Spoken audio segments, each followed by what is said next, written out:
Hi, I'm Lou, and today I'm going to show you an easy way to make your air conditioner work more efficiently. It's a really hot day here. My phone says it's 93 degrees. My thermometer says the sidewalk is 104 in the shade and 117 in the sun. Right now the AC is pumping out about 45-degree air. Outside, the back of the unit averages about 118 degrees. I'll take a simple hose sprayer, block it to the on position, set it to mist, and tie it to a brick like this. Now open the window, set your brick outside, close it, and turn on the water. You want to aim this nozzle slightly outward so it goes down through that fan and hits the outside fins. Don't worry about the water, this always gets wet when it rains. You'll know you're doing it right if you get little drips of water running down between the fins.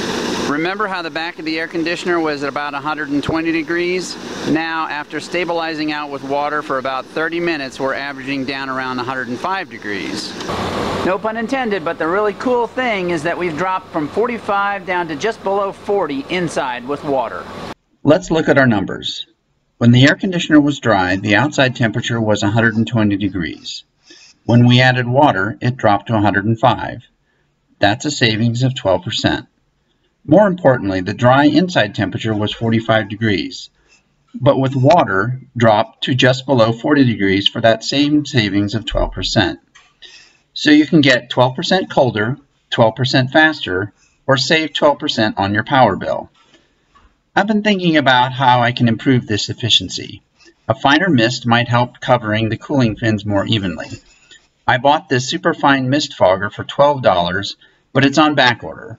If I get better results, I'll post another video. I haven't experimented with this, but it should work for outside units as well.